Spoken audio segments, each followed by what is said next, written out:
Welcome. Hello. Welcome to. Movie. Welcome. Movie. Schmovie. I was thing that we might. What was all be that? Robots. Oh, okay. Yeah. Welcome to Movie Schmovie. Haven't heard that new song. Welcome to. Yeah. Welcome to.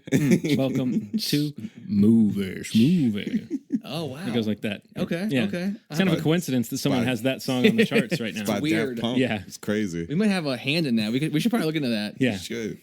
We do have a registered domain and an actual. We could maybe get some money. Yeah. I don't know. Who knows? Good technically. But welcome to episode 68, the one that comes after 67 and before 69. Which we're all looking forward to. Yes. Oh yeah. Gotta put that little giggle in there. Our immature selves. So yeah, we took a little bit of a small break, vacation times. Both John and I did some stuff out of our towns of home. I went on a sitcation. Is that count? Rana was sick, and we were out enjoying ourselves. That seems like maybe that's how it should be. I don't know. I mean, food poison. So Steve and karma. I have a little tan, and Ronald is actually paler. You do look like you have a little less color. There's extreme irony in this. I shit on Taco Bell constantly. It's on over Twitter. between you and Taco Bell. I shit on them on Twitter, and then they caused me to shit for 3 days. That's it. That comes around, man. I actually said as I was in my bed, "This sweet irony," and I clenched my fist and put it up to God, or I wish I would have seen that. or Sky. Border whatever. justice works fast, Ronald. It's crazy, crazy. So bean burritos are now unsafe. Yeah, I'm now healthy, but I just started eating. I just ate my first meal today. I know for a fact that last night you ate popcorn I did. with ravenous glee. And you also had shrimp that was deep fried with cheese around it. It was so bad. That's good for you. It was so bad. I enjoyed it. So thank you for that one shrimp you It gave was me. so bad. You love them. It was good. You know what? I'm easy to please when it comes to food. You know, it'd be good cheese Yeah. and shrimp. Well, maybe after you've had such a cornucopia, it's good to bind things up, you know? Little cheese. Pack it all in. Yeah. And shoot it all out, right? So we have a big film that we're going to feature today in this episode. We'll get that in a moment. It's a rare occasion once again where we've all seen it. We all sat together in a theater. It was a beautiful thing. Yes. And you get to We listen sat to this next to one another. the week that it comes out, right? And it's it's day. so timely. We are A game this week, guys. Man, Yeah. Great job, all of you. Finally, Hollywood got their shit together and got on the movie Schmovie schedule. And they got Let's the get movies this lined right. up with our episode. Get them into the theater. Get it timed when Right. it comes out.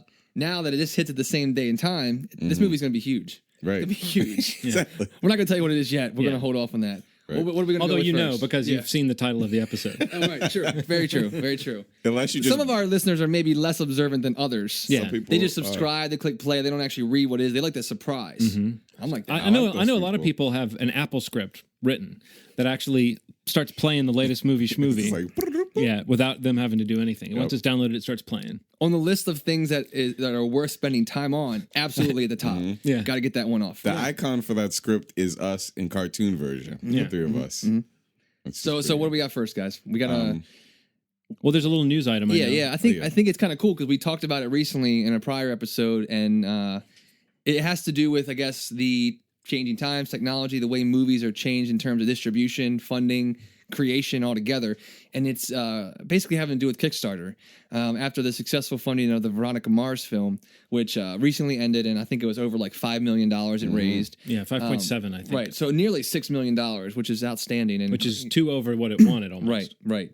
So today, today, Thursday, when we're recording this, Zach Braff basically launched his own Kickstarter for his film "Wish I Was Here." Wish I was here, yeah. "Wish I Was Here," that he wrote with his brother. He's producing. Really cool video he's got on there with Jim Parsons. Who else is in that? Chris Hardwick's in it, and what's the other guy's name? Donald Faison from Scrubs is in it as well. They have great chemistry. They absolutely do. Yeah, which so I don't know if he's going to be in the movie that he's trying to fund, but who I don't know. I don't really care. Yeah.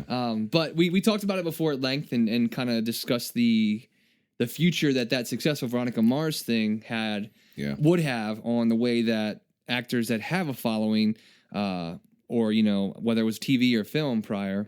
I think the floodgates are open. And then the question also then became, when's it going to seem like a line has been crossed, where this is like, like when will it start to seem kind of inappropriate in a strange way that people are asking for fans to sort of Front the bill. Front the bill. Yeah. Sure. It used to be, or at least in my mind, when someone would contribute thousands of dollars to your movie, they become an investor, and they might get profits. I mean, admittedly, if someone's spending the money because they want to, I have nothing against it, and I don't even have anything against the Zach Braff project. It's just that this is one where he even said in his little piece that he wrote that it's a movie that he could have gotten done in the Hollywood system. But he didn't want to deal with all the creative restraints that would have been. And I understand that fully as well. But it still seems like I don't quite understand why the fans are putting money in and not being treated like investors, not being treated like anyone else who was given money to a project like this just a few years ago would have seen. Here's the crazy part. It started on the 24th. And so far, the first day, $1.1 million. Yeah, it's going to hit it probably already. By the time you're listening to this, it's probably going to reach its goal. It's going. I will say that I backed it this morning. Right. You do care to reveal at what level? I backed it at the $40 level. That's a t-shirt, which is the most popular level if you look at the number of backers, which is I think is what I would want out of it. Which is like production diary, the script eventually, like musical playlist he's going to be releasing for the soundtrack. A t-shirt that's being made for them. But the cool thing is that there's going to be like a collective screening process for this level of backers where you're going to be able to basically be a part of a screening of this film online and, an interactive Q&A after the screening with him. And, I guess maybe some other people involved with the movie. I'm going to do that. Which is really cool. I'm a fan of his, a lot of what he's done. And I think I totally see where you're going, John, and what your I'm not trying to be a killjoy, but no, it's valid. I mean, it's crossed my mind too. But I think what I just kind of see it as, in the end, you think, okay, well, their ultimate goal, and they even mentioned this on the page, that they plan to screen this at Sundance in the fall. They plan to sell this to a studio and to make money off of this film. So my $40, I'm like you said, I'm sort of fronting the bill to get this movie made. That it's not going to only cost $2 million. There's money already into this film, probably somewhere in pre-production. They've already done. Money spent on concept stuff, like, whatever. But it's just the fact of being a part of something. I don't get it. It's not an investment where I'm getting a return, but there's an incentive for me in terms of being a part of this project. Right. At the $40 level, it makes more sense to me. Right. Because, I mean, like, I can imagine spending that much to go to, like, a special screening with a Q&A attached or something of that nature. I mean, I can imagine doing that if it was a filmmaker that I really cared about. And I think maybe that's the other thing about it, is just that you have to sort of be in for the kind of fan, quote unquote, fan experience, which may sometimes be separate from your eventual feelings about the movie. Like, what if the movie happens and you kind of feel like it's not as good as you'd hoped? I guess on some level, you'll still be glad that you took part in the experience of it. So all you got to do is hope that, like, the brand name of Zach Braff in this case, since I know you really enjoyed Garden State, so it's like that's a pretty safe bet. And from my perspective, and I think it's cool to be. Like, I've backed other films on there, like much smaller films before this whole Veronica Mars thing took off. A film called Jeff, which is a documentary that I saw at the 2012 Film Festival here in Maryland eventually. After backing it, pretty well in advance of that. It's like a documentary about, basically about Jeffrey Dahmer. You never told me that you backed it until after you saw it. Yeah. Well, I didn't know that. That's why I went to see it, because I got the updates, that it was a part of the film festival. Know that. I was wondering why you were so, like... Well, Steve's kind of being secretive. He's like keeping things to himself. He's leading a double life. Yeah. I tell you after the fact. Maybe Ronald, maybe Steve's a serial killer. Maybe he is. Maybe he's Dexter. Well, yeah, maybe I am. Maybe I am. Or wait, wouldn't he still be Steve? I'm confused. He's Steve Dexter. Oh, Steve Dexter. Steve hyphen Dexter. Oddly enough, that's my middle name. Yeah. No, it's not. It's not. It's not at all. But yeah, it's cool. Like I just as a backer, and just from experience, whether it was that smaller film or a big film like this, it goes beyond film. I back a ton of stuff on there, like products that I think will be cool, for my person or for my technology or anything like that. I just like the idea of being a part of helping something get made, whether it's film or anything, just an idea come to fruition, whether or not they could have made it with a film studio where he wouldn't have had final cut, like he mentions in his video. I like that idea, the fact that you can go outside of it, find a way to do it to include your fan base, even if they are in essence fronting the idea of you making this movie, and a studio will eventually profit off of that. That's a piece of the puzzle that, as a fan, I will never have a hand in, unless I worked for that studio, which, whatever. But it gets me involved in the process before it eventually, and inevitably, in most cases, will hit that part of its whole lifespan, which is hitting theaters, how it's marketed, who ends up making money off of it. I'm not going to, and I'm fine with that, but I am going to have a piece in it, and I'm going to get things incentives that will remind me that I was a part of something that could be, who knows, it could be another hit. It could be another, I don't know, another Garden State or whatever. It could be a successful film that is good, So I think it's cool to be a part of that. Yeah, it is. Well, you seem to be going into it with both eyes open, which is like different, I think, to me than the person who spends thousands of dollars to like go on set, which again, probably those people are really rich and they have the kind of money to do that. But I picture somebody who doesn't quite have the money and can't really afford it and is spending a few thousand to do something like this. Kidney to go. Yeah, that's like a super fan that has to just get in. And of course, you can't tell when it shows like 3 backers or 4 backers at that high level. You don't really know, but I still sometimes go like, how many of these people are putting this on the credit card and worrying about it for later? And how many people are like, I was going to spend $10,000 gambling this weekend. Oh, cool! Now I get to meet some stars. Totally. Well, yeah, the 10,000 one was gone like immediately. Yeah. Like the top one was gone. It's also weird that we're funding a movie of a guy that probably makes significantly more than we. Well, that's what John was alluding to. And earlier. It's like I hate to beat agree. up, but it's like I hate to like. It does seem like now it's losing that idea about the amateur project that needs the leg up. Back to what you said: if a cool movie gets made, and this made it more personal or made it where the director got to do final cut or whatever, let's just hope that the director's got his head screwed on straight and it's actually that good. Because it could also lead to some really weirdly self-indulgent projects that don't have anything to do with what any audience wants. Absolutely. And the other side of that to me is if that then becomes pure profit, that's a lot of... I mean, it's great. It's great that the fans, if the fans are excited about helping an artist that they love, that's great. But if it's a matter where the fans are being made to feel like, oh, this artist needs my money. It's interesting to see how it'll pan out. Yeah. I'll see the movie regardless. I think I'm going to contribute 40 once I get paid. So. Yeah, I mean, it's interesting. We'll see where it goes. But this is like the next big one that, is going to be successful. Like, John, you mentioned earlier, like there are some out there now that aren't very successful. Like I think you'd mentioned like a Melissa Joan Hart has one. Yeah, that's for not a movie going to be called Darcy's Walk of Shame or something. Okay. And it's a movie that someone she knew wrote a script and she liked the script and basically she said in a write up that a studio wouldn't bank on her leading a romantic comedy. Right. And that she believes she could do good things in this role. Obviously, she's probably thinking at a certain point in her career she'd like to be getting bigger parts, so this is a way to do it. Yeah. But the response is really low. I don't know when it went up, but it's like it hasn't. Both Zach Braff and the Veronica Mars had the immediate groundswell of this really active fan base on the internet for both of him personally, I guess, and for that as Veronica Mars as a show, right? That I just don't know that Melissa Joan Hart has outside of some of her like more recognizable projects. I mean, I don't even really know what her best bet would have been, but this seems like a case where as we were saying before, when you speculate what's going to happen when something relatively high profile just kind of sits there, the Melissa Joan Hart one seems to be it. So right, but so some will succeed and some will fail. I mean, and that's kind of where I think you'll see.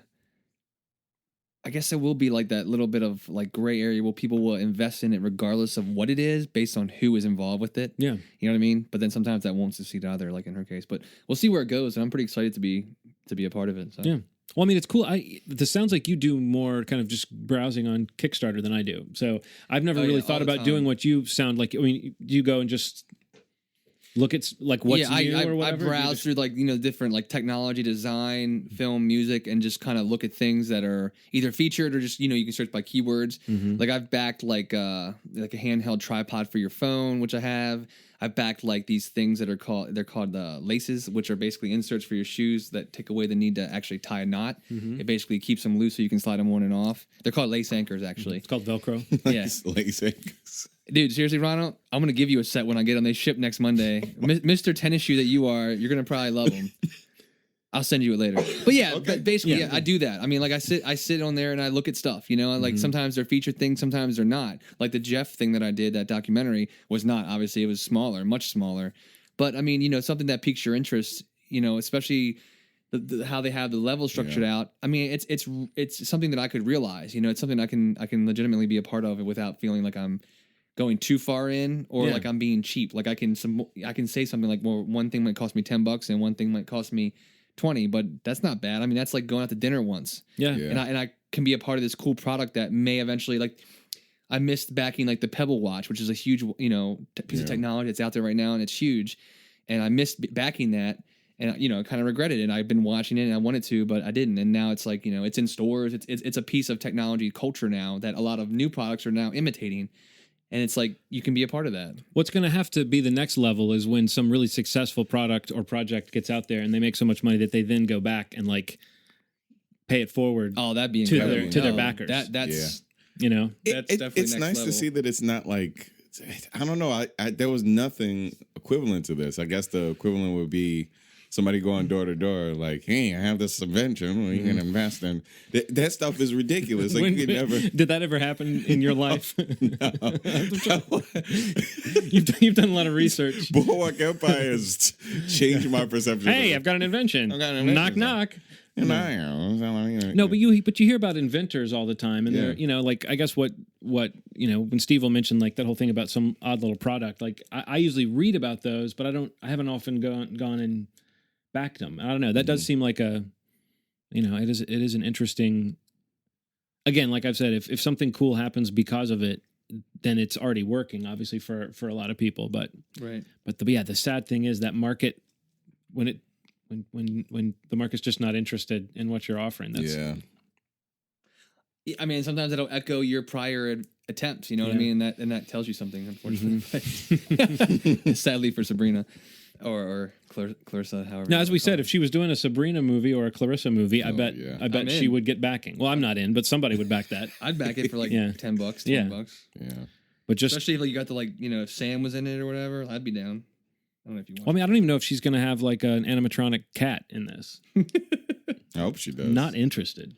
His voice was so annoying. Oh my god, it's so annoying. Yeah. So that. That thing we just talked about. Yeah, that's good stuff. You guys see any movies? I didn't see a ton beyond the feature that we're going to talk about. I did see an indie comedy called "It's a Disaster," which I thought was rather great. For being a movie that I almost completely would have never heard of.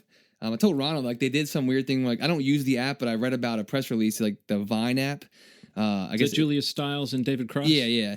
They were like, the studio released the film over a series of Vine posts, which is like, they're these 6-second loops of video that you can post, through social media. And that was like their big thing. Like, they posted this movie in like 6-second increments.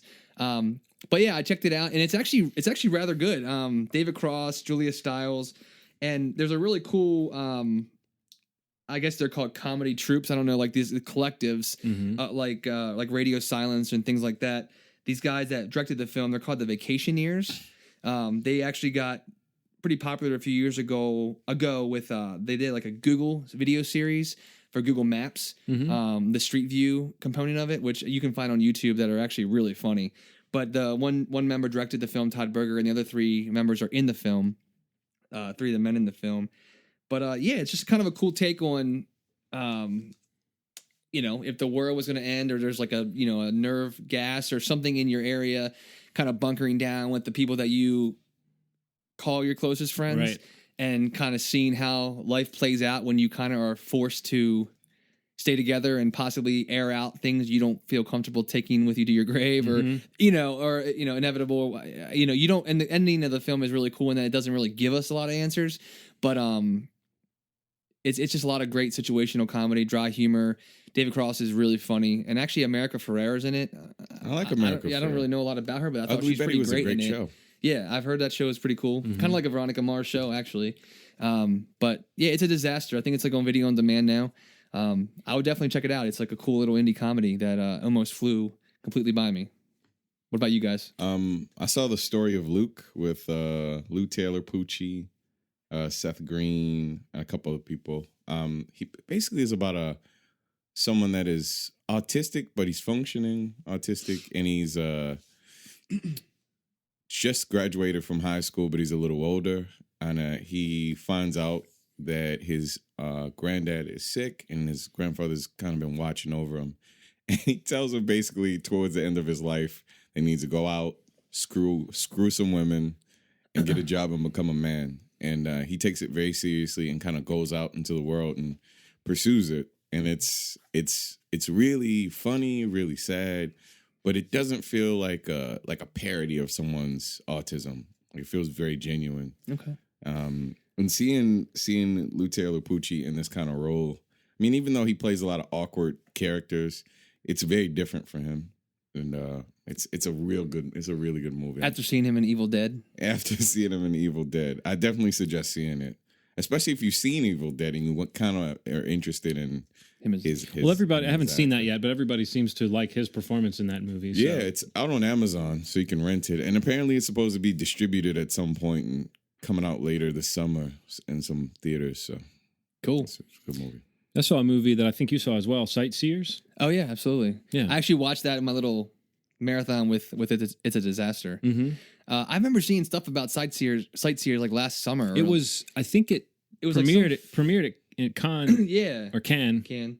It premiered at Cannes last year, like last May, and I think it actually is coming out this May.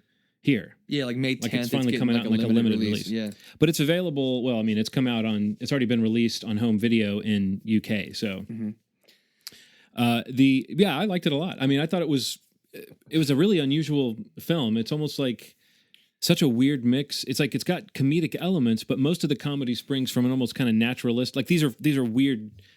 These are uncomfortable people to be around, and most of the comedy comes from how uncomfortable they are. Like there are some moments of kind of broad comedy, but it's almost like a naturalistic portrayal of like this really sheltered, weird, repressed woman, and then this guy her boyfriend who comes to take her out on a caravan trip, which like they're taking like an RV around England, and they're just stopping at campsites and doing like little local attractions and stuff. And I think it's a type of holiday that people do. I think that's like in England, that's a thing you do. You know, you kind of take these camping holidays where you just go camp on a spot and then you do all the local stuff in that area.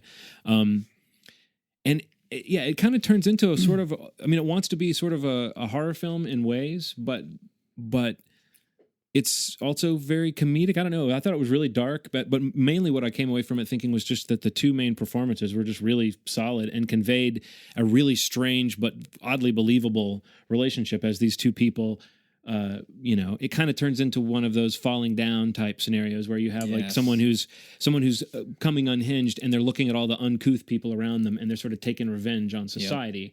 But the fact that it takes place in this pastoral setting that's supposed to be beautiful and that everyone's out there just to walk around, it's really, I was a fan of it as well. I mean, like I'm not going to really add much to what you said because I don't want to repeat what you said because I mean it's pretty close to everything in the movie. But it does kind of walk a weird line, like where there's like light moments in it, and then like the next moment it's very dark, like death, and things that you're like, oh my god, like I can't believe he just did that. But then the part of it that's great is playing with her reaction to everything that he does, and how she's like so sold on him that she's okay with it, and that's like part of what John just said, like this really sheltered, like this is her way of trying to attach to something outside of like this life that she has with her mom, which is clearly a very unhealthy kind of close relationship with her mom. Like there's her mother. There's a quote that her mom she shares with her mom. I wrote it down. Her mom says, "You're not a friend, you're a relative." Like she's trying to say, "Well, we're friends, we're good friends, mom." And she's like, "No, you're not a friend, you're a relative." Like that's their relationship. And her mother is like in like catatonic state, basically mourning the loss of her dog. And we find out a little bit more about what happened to the dog as the movie goes on. And it's all very like it's kept very simple. And I do think what Steve was saying is very true, that like you're watching the what's her name, Tina. Yeah. Tina and Chris are the couple that go on the holiday. And you're seeing how she kind of goes from being really sheltered to being around this man who she's sort of, whether she's in love with him or she's just kind of fascinated that he seems to be her kind of ticket out of this weird household. And then as she kind of starts to adapt to that life of choices and doing stuff, it's interesting how the movie kind of keeps twisting, not necessarily in the plot sense, but in the character sense. Like, who's involved with what they're doing and how it kind of goes back and forth without giving it away. It's really interesting to see how things play out between the two of them. The arc of the movie, it doesn't really go to that many new places. Once it's about 30 minutes in, you kind of get what the movie's going to be in a plot sense. But from a character sense, I thought it was like really well observed. And again, she's a little bit, at the beginning, you almost wonder if she's supposed to be autistic or something like that because she's so awkward in these social situations. But you start to see that she's that person, I mean, we all know that person who's a little bit weird around people, you know, and I'm sure we're all thinking of several people right now that are dear people. I think we probably all have one person in mind. They're well-meaning people, but you start to imagine, well, what if that person, if they did sort of let themselves go and let themselves be free, and what if they did awful things, you know, rather than, like, I feel like the movie we're going to talk about at the, you know, our main movie in this podcast is another one about kind of dumb people that do awful things. And this movie is a different angle on that, but like it's, I was interested to see that it wasn't as purely motivated. Like I compared it to Falling Down, but it didn't follow the obvious trajectory of just they meet someone, the person annoys them, and then they come into contact with that person. It was much more, it was trickier than that. And I also think it's worth mentioning the guy who directed it. The guy who directed it. Yes, we're getting a nod here. Steve just typed, and we've all confirmed the person that we all thought of. Yes, great person. Great person. Ben Wheatley, the guy who directed this, also directed a movie called Kill List, which I really liked. I have it. I've never never seen it. Oh, it's so good. See it. I think Kill List is actually a little bit more. I don't know, like intriguing and maybe darker even. Like Kill List is more naturalistic, less played as a comedy, but really disturbing in the same way. But both movies have in common. I noticed, I looked at the director, he works with a cinematographer named Laurie Rose on both of those films. They're very well directed movies. Like, you know, like Sightseers is not like a showy movie, but it's just well shot. It's like it's got that kind of simple direction where it's not real flashy, but there's a lot of interesting visuals going on. So I would recommend maybe a double feature with Sightseers and Kill List if anybody's interested in seeing some like dark and sometimes funny British movies. Nice. Yes. So you two all saw a film also that was wide release last week while we took our week off. You want to mention it real quick? Kind of go through. Oblivion. I don't want to steal it from Oblivion. Oblivion. I want to just start by saying, you know, bring this like a little follow up. We were talking about, you know, Tom Cruise's character is named Jack Harper in this film. Yes. And of course, we were thinking about, like, that seems like every character is named Jack. Yeah, definitely. But I thought I would just look into Tom Cruise's films and see how many times he's played someone named Jack. And I was actually surprised. It hasn't happened that often. And in fact, if you look at the names of all the characters that he's played, it's almost as though Tom Cruise makes sure that it's a different name that he hasn't had before. He's had like a Nathan. He's had a couple of a Joel and a Joseph. He's had a Pete. He's had a Ray. He hasn't had that many of the same name. No Mikes. But can you think of the movies that he plays someone named Jack? There's really only three, and I'm going to sneak a fourth in, but that's a trick. Jack Reacher. Ding, ding, ding, ding, ding. You got it. Well, we know Jack Harper. We know Jack Reacher. Jack. So there's one more, and then there's one that you might count, but I think I'm being... Legend. Jack, yes, in Legend. Oh. And then the one that is like a half is he plays Stacey Jacks. In Rock of Ages. But I was actually surprised to see that. You know, I expected like 4 out of 5 of them to be named Jack, but actually Tom Cruise seems to. I'm now convinced. I'm now convinced that he says, "Get me a Robert. I need a Bill, not a William." I've done that. There's been a rewrite on probably most of the scripts just to change the name because most they're going after him. Let's just call him Jack. Yeah, he looks good as a Jack. Jack.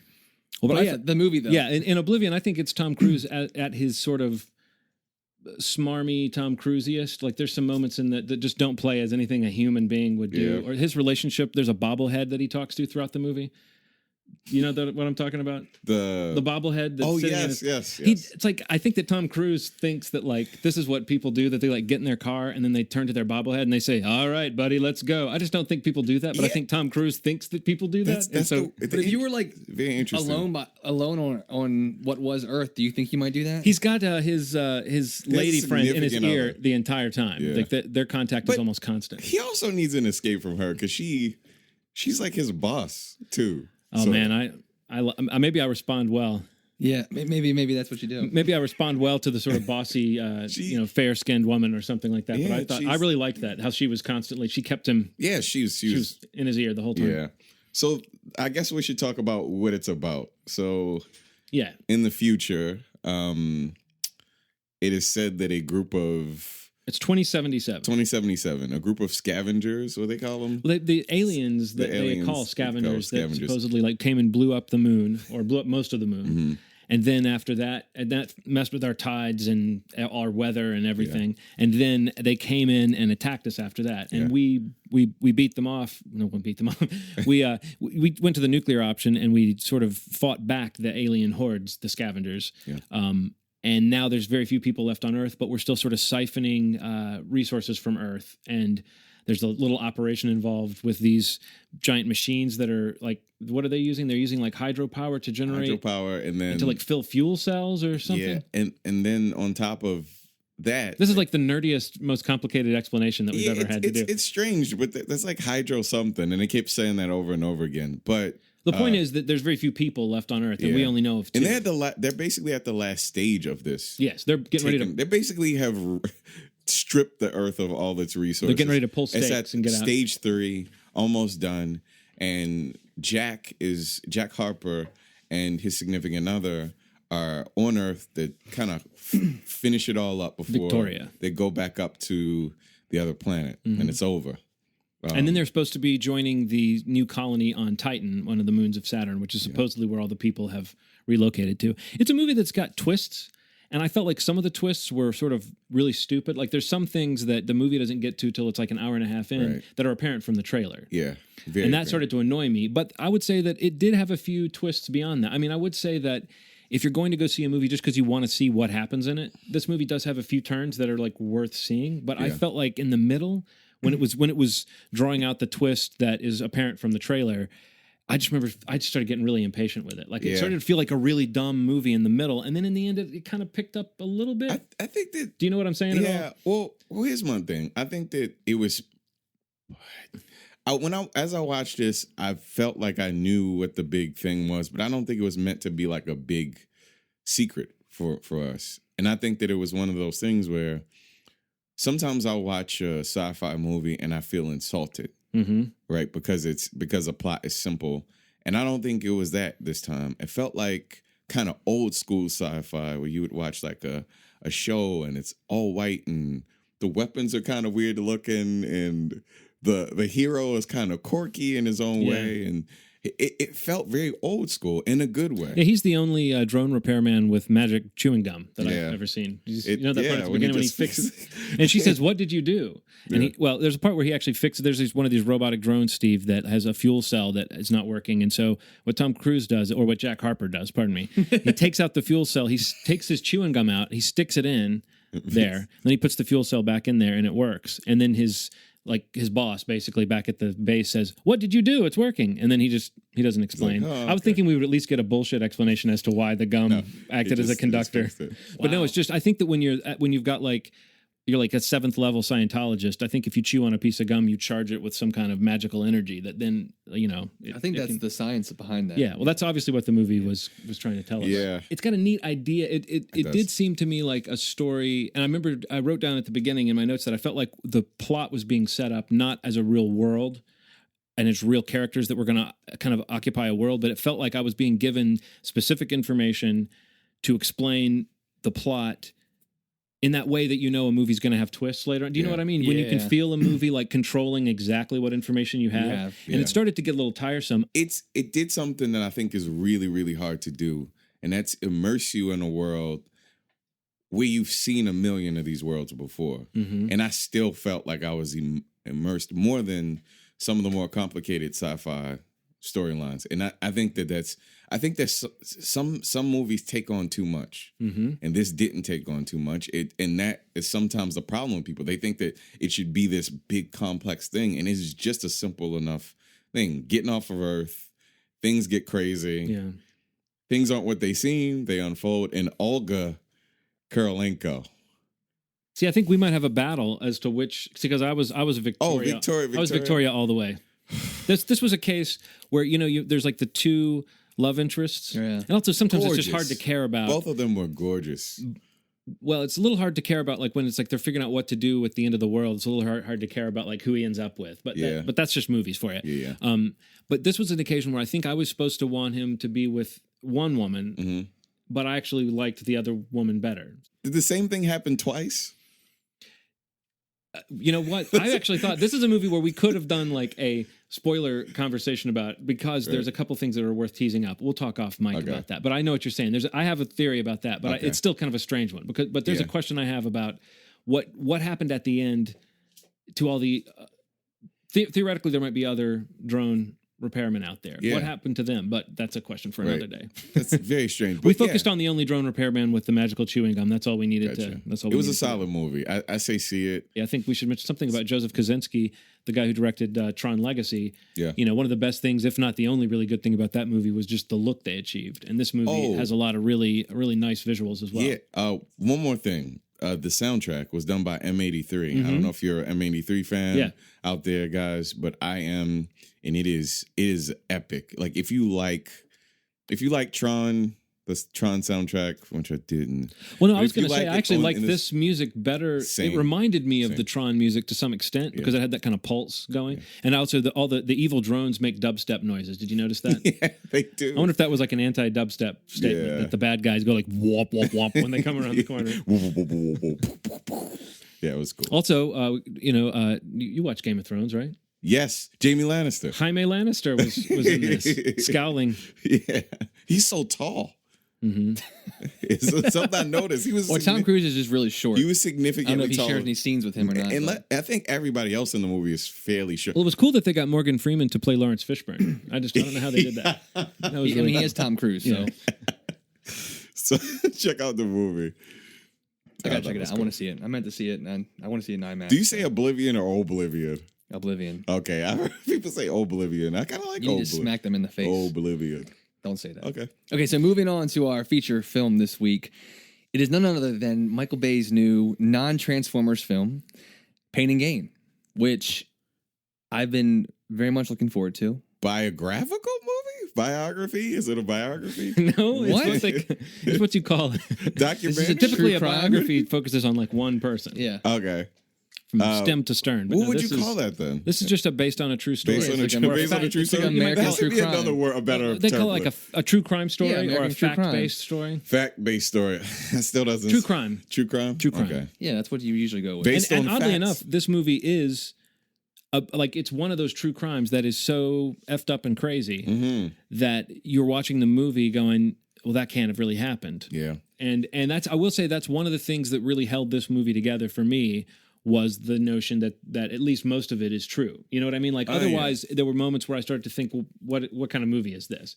But it's a really interesting film for Michael Bay, I thought. I think so too. I mean, one thing I was worried about with him in general is his narrative devices. Would he uses to carry the story along? Can he do that in a story that's based on something that really happened?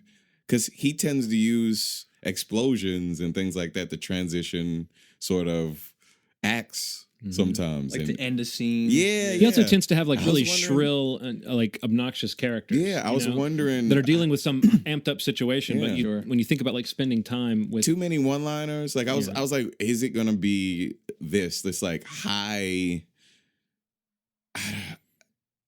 action, low art? You know what I mean? Well, the good news is there were some like really great performances Definitely. in this movie. And I thought plot wise, like this is a case where as I was watching it, I did start to wonder what's the trajectory of this movie? Like what's the real, like what kind of story are we watching here? But as it went on, I thought this movie did a better job than most of assuming multiple points of view and kind of having like a hero-less or a protagonist-free story. You know, there's so many different sides, and we're definitely put in the position of these loathsome idiots who just do awful things. But at the same time, we are allowed to see sort of the humanity of these guys. And so, I thought it was much more interesting than I thought it was going to be, going into it feeling like, okay, it's a Michael, like I turned to Steve right before it started and I said, I don't think I've ever really liked a Michael Bay film. I don't think I was being fair to Bad Boys. I think that movie's actually pretty funny. Yeah. And this movie reminded me a lot of Bad Boys. Yeah, that's what I was going to say to begin, was that it felt more like Michael Bay kind of going back before he became, that he became like the studio action blockbuster guy. And it's interesting looking into some of the background. I mean, just real quick, the movie, if you're not familiar with it, basically Pain and Gain, it's the true story of this trio of bodybuilders from Florida. The Sun Gym Gang. The Sun Gym Gang. And it's actually based on an article of the same name. The article has the exact same name. Yeah. Which is kind of interesting. It may have even been a series of articles. It was three-part. It was a three-part article. Did you read them? I did, and actually I read the first recommend part. reading Oh, them. I wanted to. They're ridiculous. They're so good. But yeah, the story is just about basically these three bodybuilders who develop or devise this plan to basically extort this millionaire that one of them, Mark Wahlberg's character, is a personal trainer for, just basically to kidnap him, get him to sign away his money, and them just to kind of reap all the rewards. And it's just about how far down the rabbit hole they go, how bumbling they are, and how they just basically never gave up. Like they just, I mean, that's the one thing I think about when I watch the movies. Like as many times they screw up, they never gave up. Yeah. Really, in a lot. Well, of it's hard to believe situations. that their scheme worked for them as long as it did. Yeah. But I guess, and it's hard to say whether the movie played this up or whether this is part of the truth. But the fact that the guy that they kidnap and that they extort all this money from and all this property from and basically steal his life. Yeah. The fact that he seemed to be kind of an asshole that nobody liked seems to be part of why it worked.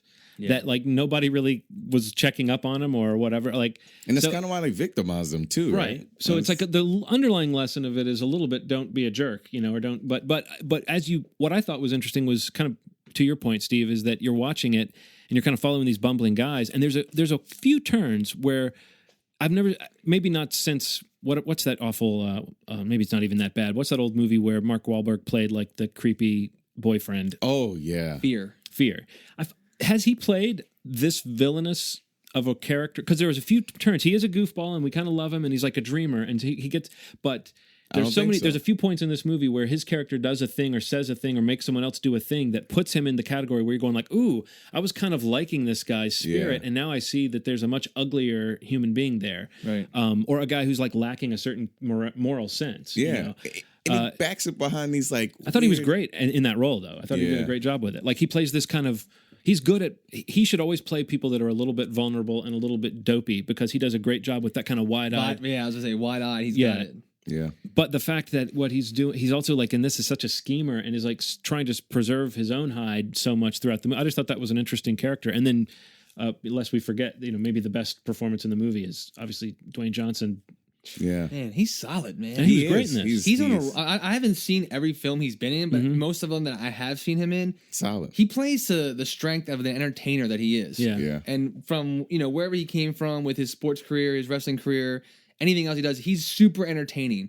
No matter what I watch him do, and in this role, which and we can talk about this in a moment. I did like a little bit of research into, I guess, where some freedom was taken with the story. Yeah, he's actually a composite character. Exactly, which I was surprised because even at the end of the film, it kind of shows him as a character. But yeah, I mean, he was great. I mean, I feel like he definitely just gives off that for probably half, 3/4 of the movie, he's one of the ones that you're kind of like, you don't really hate any of them, right, or dislike any of them beyond the fact that they're doing something that is bad, because they're charming and like they have this thing about them that you're like, they just want to get ahead, or and the whole movie's actually about that, being a dreamer, and it being a doer versus a don'ter in the movie, and it's like he's a doer, and or Mark Wahlberg is a doer, and he has this energy, so he enlists these guys that are like both, like Anthony Mackie also, but Dwayne Johnson, they both kind of just want to better themselves in this way, and it's this totally misguided attempt. I think that his role was a bit harder because he's literally almost two people in the movie. Like, he starts off as this one person, and then he morphs into this. Into like all of his vices. There's like an evolution to this character that is pretty tricky to pull off. That in the end, when he's a little off the chain, we're talking about a guy who's basically like a giant robot who could destroy us all. Who's, you know what I mean? Like Dwayne Johnson is an intimidating presence, and I don't normally watch the type of movie that he's become known for. But I thought in this case, it's like definitely you could see him taking on, a pretty intimidating role in something. Yeah. But and keeping it funny too. I mean, this movie walked a tightrope. Yeah, it's very much a dark comedy. I mean, it's very dark. I don't know. I'm gonna say something. I don't mean to put it in the same class of these films, but the film itself to me felt a little bit like a Coen Brothers movie. It definitely felt like Fargo. Yeah, exactly. And I kept thinking that throughout the film, and even like with Tony Shalhoub's involvement, which I mean, he's been in some of the Coen Brothers films. Yeah, that was like the blessing, like the Coen blessing. And it just, which I think is a huge credit to Michael Bay's abilities. I mean, because like I said, he's like the big blow him up, like Ronald said, and what most people probably associate him with, like The Rock, Armageddon. Well, he's become almost like a villain in like movie buff circles because he seems to make these big airheaded movies that but if you look at his movies, I mean, in general, like the one thing there's a craft obviously to what he does, and it's like it definitely comes from that kind of commercial directing school where like every shot is kind of flashy, and you either go for that type of filmmaking or you don't. But this movie felt like a much scrappier thing. I actually read that he the way he got the funding for it, it's a low budget movie for him, like only $25 million. but that he got the fund. Basically, he signed a 2-picture deal to do the next 2 Transformers movies if he could do this movie first, but kind of untouched. And like I think he and Wahlberg and Dwayne Johnson all like either didn't get paid or took scale for profits. I think it was worth it. Yeah. I think that $25 million. It's easily going to make that back, right? I mean, it's going to be number one probably today. It's made that back. Yeah, I think. I mean, it's R. I mean, that's the only thing it's got going against it. But I think it will find an audience. And I mean, anything with Mark Wahlberg and The Rock in it together, it doesn't matter. I think it's going to be successful. Really well. It's interesting though. I was reading an article or an interview with Michael Bay, and the script for this that like Ronald mentioned, it came from that Miami the Miami newspaper article, which is a 3-part series, which if you go to miaminewtimes.com, they have it on there, like all 3 parts, you can read it. Yeah. I definitely recommend reading it. But basically this script sat for over 12 years. That he actually came across this after he had made Armageddon and wanted to make the film then, but because of how successful Armageddon was and the studios wanting to make the next one, like The Rock or the Pearl Harbor or whatever, he could never make this movie. Like, you know, people came in and out of involvement over the years, he said, but it just was a perfect situation. Like when Transformers was so successful that he had the ability to be like, you know, basically I'll do this for you if you do this for me. And you know, being, you know, a guy that lives in Miami, you know, he shot down there, and it's just, I mean, that itself, the city of Miami or of that area, Southern Florida, it's kind of a character in itself in the film when you see how people live. You see a piece of people that live this way and the people that live that way, and they want that. And that's kind of what their motivations are throughout the whole film. But yeah, I don't know. I'm gonna say I love the movie. I was really, really looking forward to it.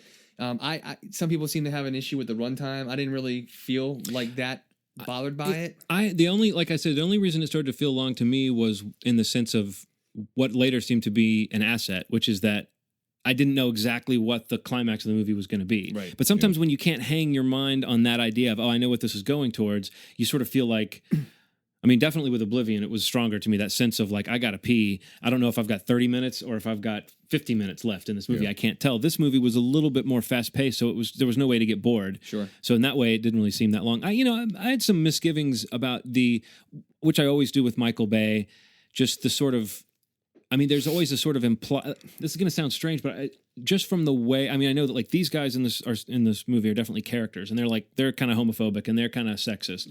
But with Michael Bay, I always feel like he's that way too. I don't know why. Something about the way he shoots women, and something about the way, like I feel like the when there's like a few kind of homophobic jokes that the characters make, they're played as like laughs that we the audience should laugh at. I do start to wonder if maybe there's a little bit of that in the kind of tone of the movie, but it's almost hard to separate like, what is the world of these characters from what is the point of view of this director? I mean, like Rebel Wilson gets off a few good lines, but there's not really that much for women to do in this story. Do you know what I mean? And the few women that are there, like the blonde is a caricature of a dumb blonde, for sure. Which is like, I'm not necessarily saying I'm offended, but I wonder. You know, it'd be interested to see how many like upskirt shots of an extra Michael Bay has managed to work into a movie or something. But you know, whatever. We've all had those. We've all got boners. I can honestly say that I don't use the word hate, and when I say that, I'm like joke. I hate Michael Bay's movies. Yeah, in general, I hate them. In general, I disagree with the type of movie that disgusted by them. But this restores my faith in him as a director, maybe. Well, I mean, what he can do. If this is an indication of what he wants to make and what excites him, that's much more interesting than Transformers 4 and 5. You know, I never thought that he would be capable of doing like a. I'm sorry, I gotta disagree. I mean, I actually like his film. I like the flashy. I like basically everything. I like the flashy. I don't like his flashy. Right. Well, I'm saying like I'm a fan of it. Like I'm a sucker for like how cheesy some of the Armageddon stuff is, or The Rock. What about Pearl Harbor? I mean, I like Ben Affleck. Sign me up. But I mean, it's just you know, like Transformers 2, not so much. But I thought, you know, the third Transformer was, I actually thought it was pretty great. See, I didn't see that one, but everyone says that, and it was that the great action in is IMAX. better. Remember, I mean, it was incredible. That IMAX scene with the wingsuits or whatever so good. was ridiculous. That was crazy, and that's an eye. I mean, like I think he has a really his style. I think is what I like, maybe more so than sometimes of his movies as a whole. I guess, but. His style is definitely still on display in this film. It's much more like a Bad Boys, especially Bad Boys 1 before, you know, he was Michael Bay. And, you know, could make a movie like Bad Boys 2, which I still really enjoyed. But the slow-mo shots, that's, the circular shot around the main character, and the slow and the slow motion, really slow motion shots like the film opens on. Yeah. And then picks back up with the bookend at the end. Even after seeing a film like Evil Dead, which there's tons of like graphic, knee-jerk scenes, gore. didn't affect me like this because it's literally knowing that this actually happened. Yeah. And the thought process going through somebody's mind, you're so deep in shit that the next thing to do is the absolute worst thing. Yeah. Yeah. And they do it over and over again. And over. That's actually what started to make me like Michael Bay. Like I was like, I kind of like this. Like the scene where they're in the warehouse and shit gets really crazy. And he's like, I can't take this. It gets as offensive as the movie gets. In that scene, so The Rock's character is in a booth, basically separated from everybody else, and he's going berserk in his space. And there's a little crack in the glass, and he's like staring out of it, and he can't take it, and he just. You got to see it. It's just very tense. He's great. And also in that part of the movie, his character is so unhinged, you don't know what is going to happen. What he's going to do. Like, you can't count on anybody in the room to like do the smart thing. Do the right thing, yeah. So good. Whereas I normally might watch one of his movies and go, this is a shallow movie that doesn't have any point. I now look at this and I go, since it's a true story, it's almost like that's the point is that it doesn't have a point. That which again is very Fargo. That at the end, absolutely. for what? For what did this all happen? He's really good. He was really good in this movie at setting the rules really early. Yeah. I mean, one of the things that you hear very early is he's talking about Mark Wahlberg's character is talking about everything that he loves and who he believes in. When he says who he believes in, and he lists Scarface as a person, and Rocky, you know that this man's is unhinged. Like his ideas about what it is to be successful, what it is to be great. The scene when they go return something at the hardware store is just one of the Mark Wahlberg losing it. Mm-hmm. He lost it like 50 times in a movie. I love watching that. Yeah. Time it happens. He takes a briefcase and keeps slamming it. Because then he snaps out of it right afterwards. He's like, all right, back on track. He does it. I got this under control, guys. This is so many times that it becomes ridiculous. Trust me, I've seen a lot of movies. Yeah. And I meant it when I said it. Yeah. I genuinely meant that. Yeah. But that's not the case. Mm-hmm. It's solid, man. It's so weird, man. Like you know what? I think I know why I like this movie so much. I think I love movies where people who are absolute ridiculous people take themselves seriously. Way too seriously. Mm-hmm. Like The Office. Like that's the perfect example. Like seeing someone in their environment kind of thinking they're the smartest person in the room. Yeah. And they are the most idiotic person. The character, too, like William H. Macy's character in Fargo, not to keep going back to that movie, but he's such a fascinating character to watch. And he's got like that same kind of a different energy, but that same kind of, you're just watching him going like, I want to see how this human being that they've created reacts to this situation that keeps getting worse and keeps getting worse and keeps getting worse. What was Tom Hanks's? What was that movie with Tom Hanks where he was? The Lady Killers? Yes. The Coen Brothers? That one, that thing where like he's just like, I got these suckers. Yeah. Like that thing, like he thought he was smarter than everybody. I know. Well, yeah, you buy into those types of characters. So like the beginning of even this movie, you're sort of going, well, this Mark Wahlberg character, he's got some hustle. Like maybe they have a plan. Maybe this won't get too far out of control. And how quickly it gets out of control. Like instantly, it's more brutal and more violent than anybody thought it was going to get. Yeah. And I also think the way these guys sort of didn't predict how tough it was going to be to just keep someone, to get someone to do what they wanted them to do. I think they all thought that it was just going to be simple. But it's like seeing, and also I found out like, it takes place over a month, like that period where they had the guy kidnapped. So, the facts are out there. I would almost recommend if you're going to see this movie to see the movie before you read the article, maybe because there may be some surprises in the movie. Yeah, I would see the movie first. Yeah, if you're going to see it. Yeah, but if not, I would say if you're on the fence about a Michael Bay movie, the story, if you just read the story and know that, yes, all that craziness ends up on the screen, I would think that... I think the story sells the movie. Yeah, me too. If you know it. And I think a lot of people going into it didn't know that it was true. Yeah. Like a couple of my friends didn't realize I like the way the movie reminds you. Yeah. Yeah, no, and that's something about I was going to mention earlier, was like the way that the little... I don't even know what that's called. Captions, like, and even the voiceover narrations that we get from each character at important times in the film, whether it's our introduction to them, or to what they were thinking at this point or at least we assume they were thinking. There's a lot of really cool little captions that pop up on the screen just at that moment that you're like, okay, this was an indulgence. Like this didn't happen. There's no way. And then there's something that pops up to remind you that. So this is still a true story. This is still a true story. Like, I'm glad you touched on the narration too. That was one other thing I just thought we would have to mention is that it's rare in a movie for voiceover to not just be a total crutch and to kind of seem like, well, they're having voiceover instead of telling story.